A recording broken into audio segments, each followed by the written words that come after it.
tous, bonjour à toi. J'espère que tout le monde va bien dans ces temps difficiles.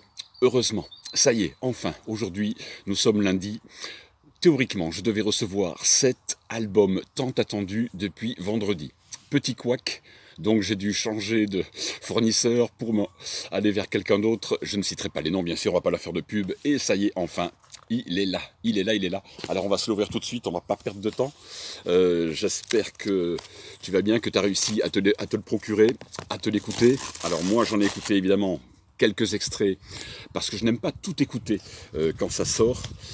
Je préfère me réserver la surprise, je fonctionne comme ça. Donc ce que j'en ai entendu évidemment est très très bon. Mais on va donc regarder comment ça se présente tout ça. Alors beaucoup de mes collègues youtubeurs vous l'ont présenté, avec brio d'ailleurs, et je les en félicite. C'est évidemment, on est très très nombreux à l'avoir attendu. Ah, le voici. Le voici, le voici, le voici. Le dernier album studio d'ACDC qu'on attendait depuis 6 ans. Alors effectivement, en attendant on va se l'ouvrir tout de suite pour voir un peu comment c'est fichu. Il est miraculeux cet album, évidemment, on l'attendait tous. On pensait même pas qu'il allait sortir parce que il n'y avait plus de groupe. Rendez-vous compte, en 5 ans, ce que Angus a pris dans la tête, quoi, quand même.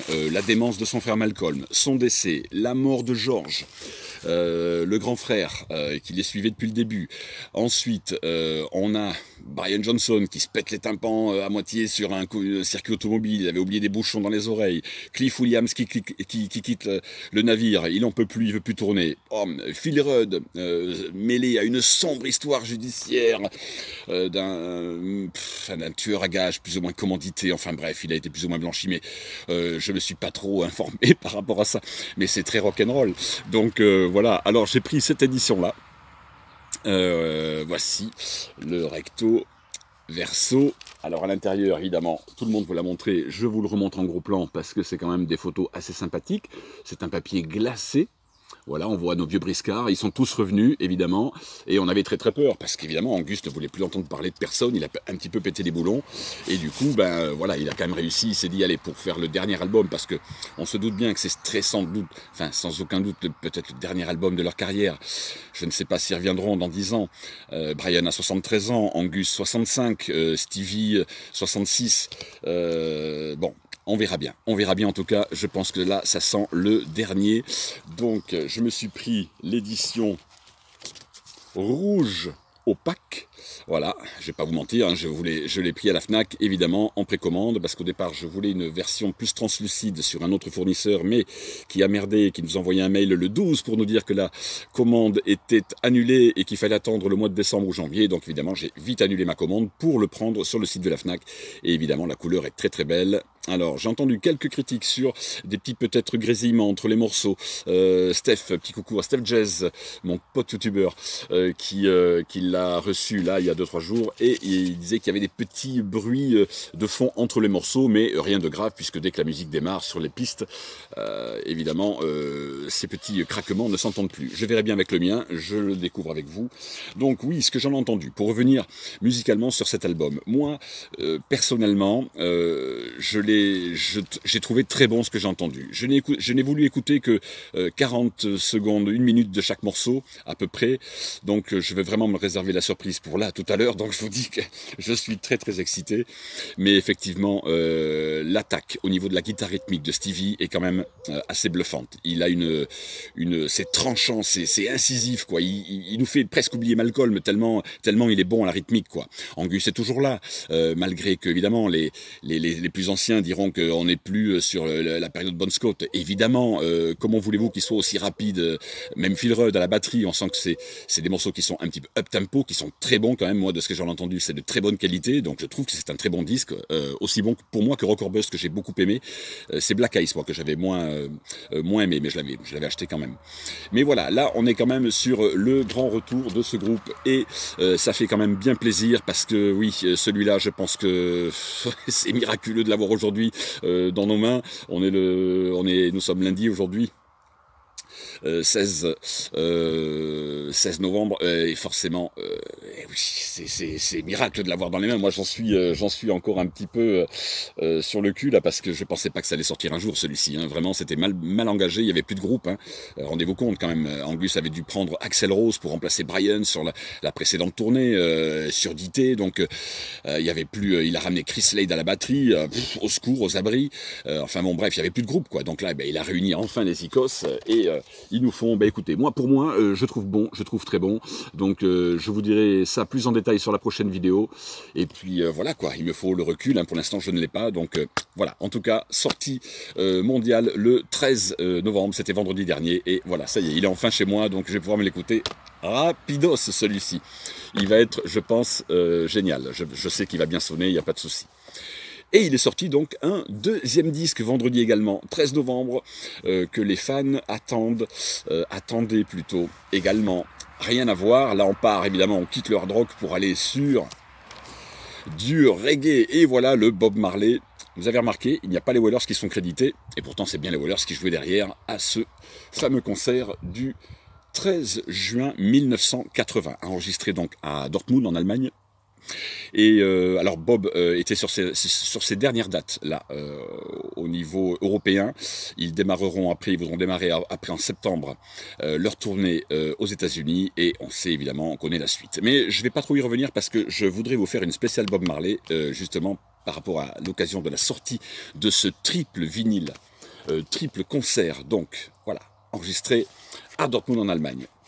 Alors, j'aurais préféré qu'ils sortent le live au Rainbow que tous les fans attendent de Bob Marley.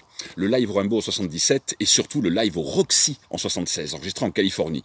Et là, on est vraiment 2 crans au-dessus encore de celui-là. Mais Bob Marley, de toute façon, il n'y a rien à jeter.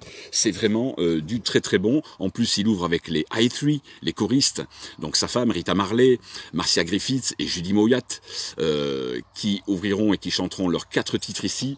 Et donc les vinyles, là j'ai pris pour le coup la version noire parce qu'il fallait compter quand même 5 € de plus pour avoir une version couleur, donc ça n'a aucun intérêt pour moi. Donc est-ce que je vous le montre bien dans le bon sens? Oui, voilà, comme ça, le macaron, très très joli, qui reprend l'effigie de la pochette. Donc voilà, il est en triple vinyle.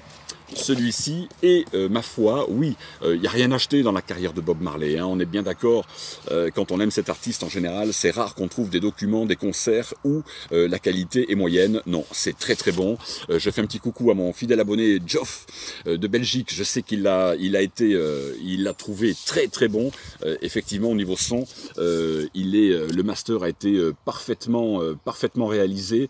Voici les deux autres, je ne vais pas vous les sortir, c'est le même vinyle à l'intérieur, mais voici un petit peu pour vous montrer les photos.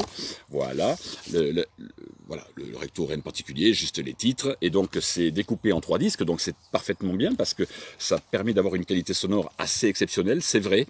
Le seul petit regret que moi j'ai, la petite critique que je pourrais émettre, c'est que je trouve que ça manque un tout petit peu de percussion sur la grosse caisse au niveau de la prise de son. Mais bon, c'est assez... il suffit de monter un petit peu les basses et on retrouve un peu de dynamique. Mais c'est vrai que moi, en tant qu'ancien batteur, évidemment, je trouve que ça manquait un petit peu de dynamisme juste sur la grosse caisse. Mais ce n'est qu'un détail. En tout cas, les fans à travers le monde sont très contents d'avoir pu se le procurer. Et donc, oui, on attend avec impatience maintenant le live au Rainbow en 77 et ce fameux live au Roxy, qui était quand même, on peut le dire très honnêtement, d'un cran nettement supérieur. Même si ce concert est très très bon, il n'y a aucun problème là-dessus. Ça joue derrière. Il y a de la pêche, il y a de la patate. C'est vraiment tout est en place. Il y a de temps en temps des petites réverbes comme ça, des petites dissonances, mais très très légères au niveau des amplis qui crépitent un petit peu. Ce concert était destiné donc à passer sur la télé allemande, sur l'émission Rock Palace à l'époque. Hein. Donc il était déjà sorti. Moi j'ai toujours le digipack avec les 2 CD et le live évidemment en DVD. Donc il vous faut les 2 versions bien évidemment pour pouvoir faire la totale comme on dit. Voilà ce que je pouvais vous dire aujourd'hui, puisque celui-ci donc sort pour la première fois en vinyle aujourd'hui en 2020 et donc le digipack était sorti, je l'avais acheté il y a 4-5 ans, un truc comme ça, 2014, 2015, un truc dans ces eaux-là. Voilà, donc je voulais absolument revenir vers vous pour vous présenter ces très très beaux albums et d'ACDC Power Up qui reste un très bon disque et celui-ci qui quand même est assez exceptionnel, tant au niveau du document sonore que la qualité évidemment d'écoute, hein. On se régale avec Bob, on se régale. Donc voilà, je voulais vraiment vous faire partager ça le plus vite possible.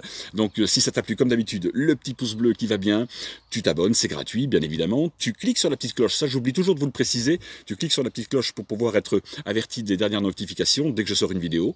Et puis surtout, ben ça y est, la chaîne a 2 ans.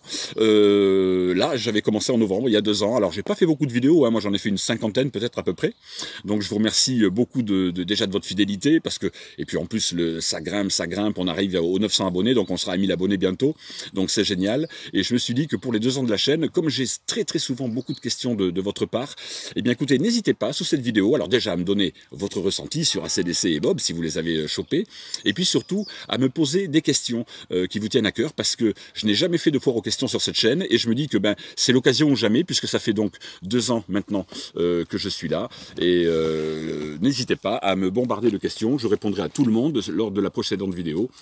Et puis, ben, en attendant, écoutez, régalez-vous avec ces 2 petites bombes qui viennent de sortir. On se régale dans ces temps compliqués, bizarres, difficiles. Le soleil, il est là. Bob pour le reggae, Asdes pour le hard. Régalez-vous, mettez-vous-en plein la tête. À très bientôt, je vous embrasse. Ciao, à bientôt.